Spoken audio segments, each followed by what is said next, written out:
आम्ही जो उठाव केला त्याचं हे फळ आम्हाला मिळत असेल. आमच्या सोबत कूटनीती सुरू आहे. काही जणांनी शिवसेना कशी संपेल याचं टेंडर घेतलेलं आहे.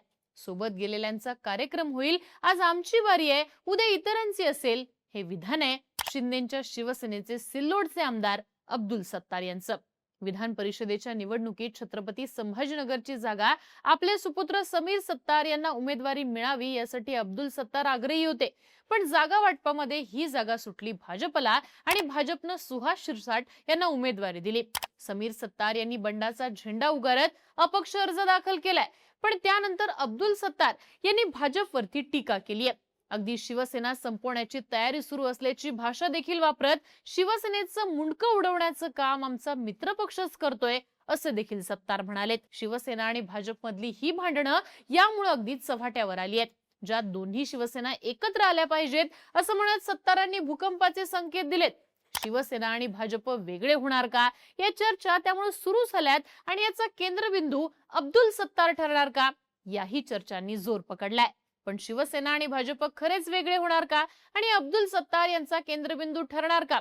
मातोश्रीची दारं आता उघडी झाली आहेत असं नेमकं का म्हटलं जातंय, पाहूयात आजच्या व्हिडिओतनं. नमस्कार, मी आरती आणि तुम्ही बघताय बोल भिडू. ठाकरे गटाचे नेते आणि विधान परिषदेचे आमदार अंबादास दानवे यांनी दोन्ही शिवसेना एकत्र यायला पाहिजेत असं वक्तव्य केलंय. संजय राऊत आपल्या पत्रकार परिषदेत असं म्हणाले की ज्यांना शिवसेनेत यायचंय त्यांनी मातोश्रीवर यावं. दोन शिवसेना असूच शकत नाहीत. त्यात दानवेंच्या वक्तव्यावर प्रतिक्रिया देताना अब्दुल सत्तारांनी सुद्धा दोन्ही शिवसेना एकत्रित आल्या पाहिजेत असं म्हटलंय. आणि या सगळ्या परिस्थितीत अंबादास दानवे आणि अब्दुल सत्तार यांची समृद्धी महामार्गावर झालेली भेट शिवसेना आणि भाजप वेगळे होणार का या चर्चांना खतपाणी देणारीच ठरली. पण या सगळ्यात केंद्रबिंदूंवर आलेल्या सत्तारांचं नेमकं म्हणणं काय, तर त्यांची नाराजी उफाळून आलीये ती मुलाला न मिळालेल्या उमेदवारीमुळे. समीर सत्तार सिल्लोड नगर परिषदेचे नगराध्यक्ष, माजी नगराध्यक्ष असताना ते यंदाच्या नगर परिषद निवडणुकीत पुन्हा उभे राहिले आणि निवडून सुद्धा आले. फक्त समीर सत्तारच नाही तर 28 जागांपैकी तब्बल 25 जागा जिंकत त्यांनी सत्ता मिळवली. पण तेच सत्तार आता विधान परिषदेसाठी इच्छुक होते, पण ही जागा सुटली भाजपला. नाराज झालेले अब्दुल सत्तारांच्या मुलाने अपक्ष अर्ज दाखल केला. संभाजीनगरचे सहपालक मंत्री अतुल सावे आणि सत्तार यांच्यात माध्यमांसमोरच खडाजंगी झाली. सावे असं म्हणाले की परभणी हिंगोली मतदारसंघात त्यांचे सदस्य जास्त असल्याने ती जागा त्यांना देण्यात आली. अन्य 3 जागा भाजपला सुटलेल्या आहेत, त्यामुळे महायुतीच्या वतीनं सुहास शिरसाट यांनी अर्ज भरलाय. महापालिकेत युती केली नाही, जिल्हा परिषदेमध्ये शिवसेना भाजपमध्ये जमलं नाही, तर विधान परिषद निवडणुकीत छत्रपती संभाजीनगर जालना ही शिवसेनेच्या वाट्याची जागा भाजपला सुटली. जर सत्तार त्यांचे नेते उपमुख्यमंत्री एकनाथ शिंदे यांचं ऐकत नसतील तर त्यांना काय सल्ला देणार? बरं, सत्तार फक्त मुलाचा अपक्ष अर्ज भरून थांबलेले नाहीयेत. त्यांनी माध्यमांशी बोलताना भाजप आणि सेना संघर्षाचा सगळा कच्चा चिठ्ठाच काढलाय. सत्तार असं म्हणाले, पहिले आमची ग्रामपंचायत घेतली, जिल्हा परिषद घेतली, नंतर महापालिका घेतली. स्थानिक पातळीवर आमच्या विरोधात राजकारण सुरू आहे. स्थानिक पातळीवरची खतखत वेगळं रूप घेऊ शकते. संभाजीनगर आमचा पारंपरिक गड होता. आमच्या नेत्याला याबाबत माहिती मिळाली नाही, तर बंगालमध्ये जे घडलं तेच महाराष्ट्रात घडेल.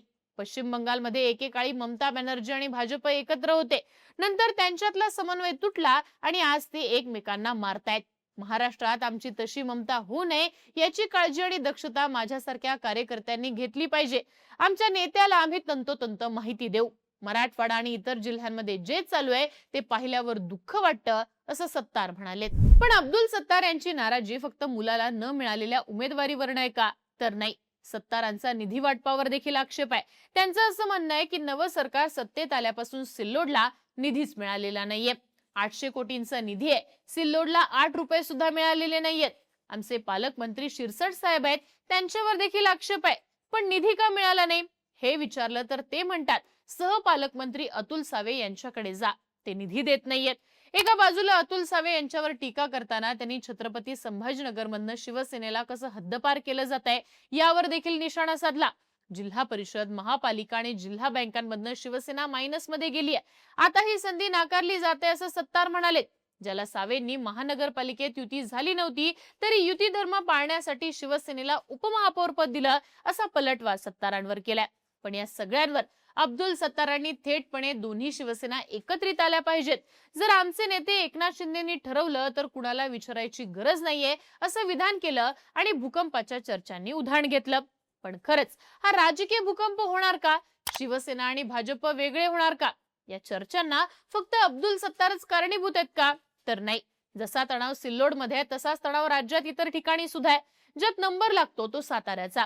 जिल्हा परिषदेच्या निवडणुकीवेळी भाजप आणि शिंदेच्या शिवसेनेत झालेला राडा अगदी धक्काबुक्कीपर्यंत गेलेला.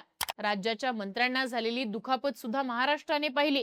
त्या मुद्द्यावरनं अगदी सभागृहात सुद्धा खडाजंगी झाली. पण हा वाद काही तेवढ्यापुरता मर्यादित राहिला नाही. कोरेगावचे शिवसेनेचे आमदार महेश शिंदे यांच्या पत्नी प्रिया शिंदे या भाजपकडनं सातारा जिल्हा परिषदेच्या अध्यक्ष झाल्या आणि त्यानंतर सेना भाजप सोबतच सेनेतले दोन गट सुद्धा आमने सामने आले. कारण महेश शिंदे समर्थकांनी शंभूराज देसाई यांचा आदेश धुडकावून भाजपचं काम केलं होतं. हा तणाव वाढल्यानंतर महेश शिंदेंनी एकनाथ शिंदेची भेट घेऊन आपल्यावरती झालेल्या अन्यायाचा पाढा वाचला होता. या वादामध्ये मंत्री उदय सामंत यांनी ही उडी घेतलेली.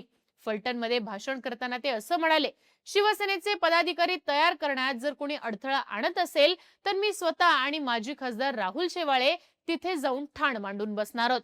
स्वतःच्या वैयक्तिक स्वार्थासाठी किंवा पदासाठी पक्ष दुसऱ्यांचा दावणीला बांधायचा धंदा या पुढील काळात शिवसेनेत चालणार नाही. पक्षाच्या वाढीसाठी आणि अस्मितेसाठी बाधक ठरणारे कोणतेही छुपे संबंध अजिबात खपवून घेतले जाणार नाहीत असं म्हणत उदय सामंतांनी महेश शिंदे यांचा समाचार घेतला.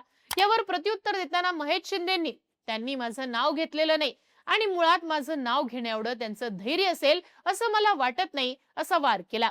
आता हा वाद सेनेचा अंतर्गत वाद असला तरी याच्या केंद्रस्थानी भाजपच आहे. जयकुमार गोरेंनी जिल्हा परिषदेच्या निवडणुकीत सेनेचे आमदार असलेल्या महेश शिंदे यांना बळ दिलं आणि त्यानंतरच हा वाद उफाळला अशा चर्चा होतात.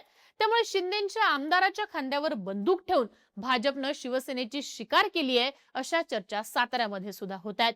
आता शिवसेना आणि भाजप मधला वाद शिंदेचं होम ग्राउंड असलेल्या ठाण्यात सुद्धा कायम आहे. ठाण्याची जागा आपल्याला मिळावी म्हणून भाजप नेत्यांनी आग्रह धरलेला. अशातच बहुजन विकास आघाडीला विलीन करून घेत शिंदे ताकद वाढवणार आहेत असं देखील बोललं जाऊ लागलं. पण एकनाथ शिंदेंनी ठाण्याची जागा आपल्याकडे राखली आणि तिथनं रवींद्र फाटक यांना उमेदवारी जाहीर केली. रवींद्र फाटक यांचा उमेदवारी अर्ज भरण्यासाठी एकनाथ शिंदे स्वतः गेले.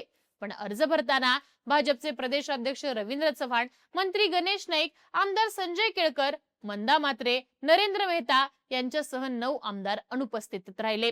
नवी मुंबईमध्ये गणेश नाईक आणि एकनाथ शिंदेमधनं विस्तव जात नाही. मीरा भाईंदरमध्ये प्रताप सरनाईक आणि नरेंद्र मेहता यांच्यातला वाद सर्वश्रुत आहे. त्यामुळे रवींद्र फाटक यांना मतांची जुळवाजुळव करताना दमछाक होण्याची शक्यता आहे.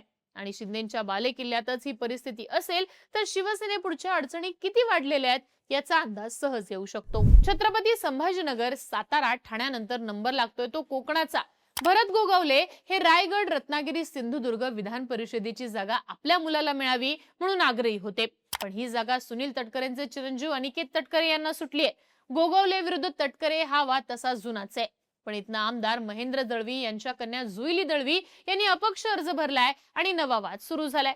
कोकणात राष्ट्रवादी आणि भाजप मिळून शिवसेनेला साईडलाईन करतायत असा आरोप गोगावले, दळवी आणि थोरवे या उत्तर कोकणातल्या आमदारांनी अनेकदा केलेला आहे.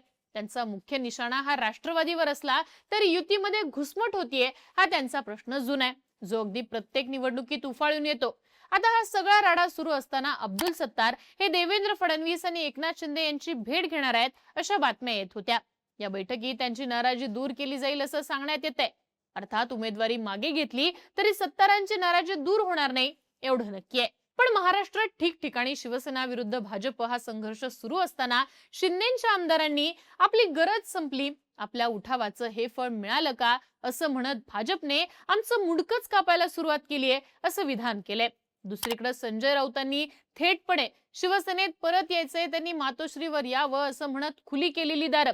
त्यामुळे सत्तार हे केंद्रबिंदू ठरून भाजप आणि शिवसेना वेगळे होणार का? मातोश्रीवरून आलेल्या हाकेला शिंदेची शिवसेना प्रतिसाद देणार का? आणि महाराष्ट्रात पुन्हा राजकीय भूकंप होणार का? हा प्रश्न सबंध महाराष्ट्राला पडलाय. तुम्हाला काय वाटतं? शिंदे आणि भाजप वेगळे होऊ शकतात का? शिंदे आणि ठाकरे एक होऊ शकतात का? याबद्दलची तुमची मतं आणि प्रतिक्रिया कमेंट बॉक्समध्ये लिहून कळवा आणि अशाच राजकीय घडामोडी पाहण्यासाठी बोलबिडूला सबस्क्राईब करा.